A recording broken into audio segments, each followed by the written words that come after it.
নমস্কার, সবাই কেমন আছেন? আশা করি সবাই খুব ভালো আছেন। আজকের আমার রেসিপি নিরামিষ ঢ্যাঁড়স। শুরু থেকে শেষ পর্যন্ত রেসিপিটা দেখে নিন। ভালো লাগলে অবশ্যই চ্যানেলটিকে সাবস্ক্রাইব করতে ভুলবেন না। ঢ্যাঁড়সটা কেটে নেওয়ার পরে ঢ্যাঁড়সের মধ্যে কাশ্মীরি লঙ্কার গুঁড়ো, একটু নুন আর একটু হলুদ গুঁড়ো, তারপরে একটু জল দেব, দিয়ে ভালো করে মিশিয়ে নেব। এবারে ঢ্যাঁড়সটাকে খুব ভালো করে মাখিয়ে নেব। মাখিয়ে এটাকে 15 থেকে 20 মিনিট রেখে দেব। এরপরে একটা মশলা বানিয়ে নেব। এখানে 1 টিস্পুনের একটু বেশি পোস্ত নিয়েছি, আর তার সাথে কালো সর্ষে 1 টিস্পুন আর কয়েকটা কাজু নিয়েছি। নিয়ে ভালো করে একটু জল দিয়ে মিহি একটা পেস্ট বানিয়ে নেব। কড়ার মধ্যে আগে থেকে তেল গরম বসিয়ে দিয়েছি। এবার গরম তেলের মধ্যে ঢ্যাঁড়সগুলো দিয়ে দেব।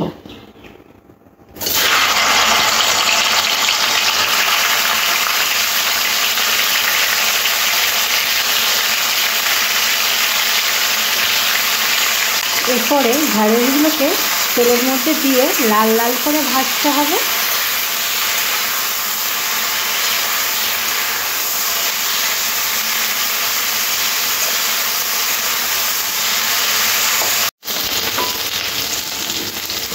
ঢ্যাঁড়সগুলো এরকম ক্রিস্পি করে ভেজে নিতে হবে।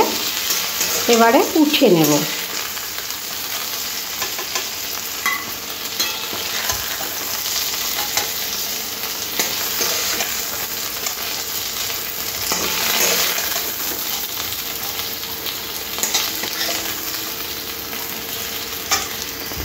কড়ার মধ্যে একটু তেল দিয়ে দেব।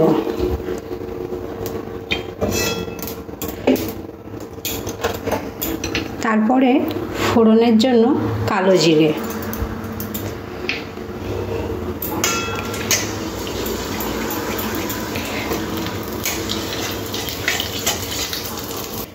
তারপরে দিয়ে দেবো এখানে 2খানা মাঝারি সাইজের টমেটো আমি খুব সুন্দর করে ছাড়িয়ে কেটে নিয়েছি।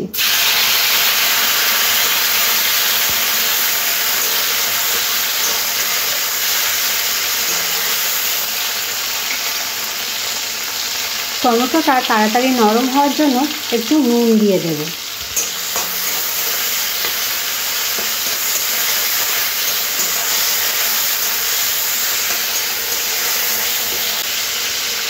তার সাথে সাথে দিয়ে দেব পোস্ত আর কাজু আর সর্ষে বাটা।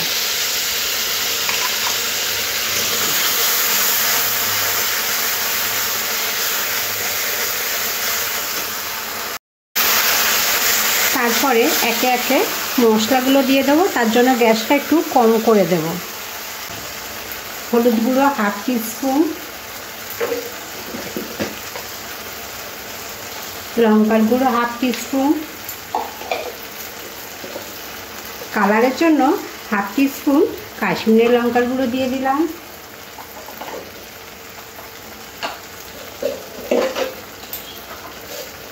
তারপরে অবশ্যই একটু চিনি দিতে হবে। এরপরে জল দিয়ে মশলাটাকে ভালো করে একটু কষিয়ে নিতে হবে।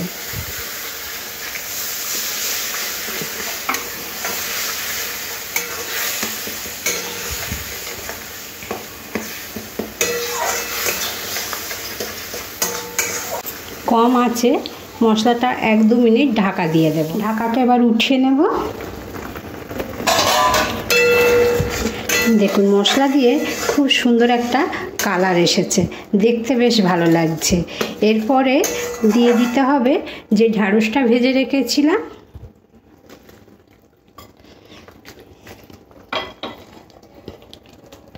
এবার গ্যাসটা লোতেই রাখবো, রেখে 5 মিনিটের জন্য ঢাকা দিয়ে দেব।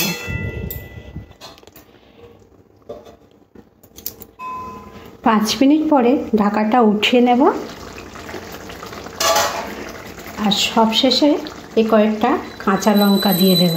সম্পূর্ণ নিরামিষ রেসিপি বানিয়ে নিলাম সহজভাবে। আর যারা ঢ্যাঁড়স খেতে ভালোবাসে তাদের জন্য এই রেসিপিটা, আর যারা ঢ্যাঁড়স খেতে পছন্দ করেন না তারা একবার হলেও বাড়িতে বানিয়ে দেখতে পারেন। আজকের এই রেসিপিটা আশা করি সবার খুব ভালো লাগবে। আজকের মতন এখানেই শেষ করলাম, আবার নতুন রেসিপিতে দেখা হবে। সবাই ভালো থাকবে, সুস্থ থাকবে।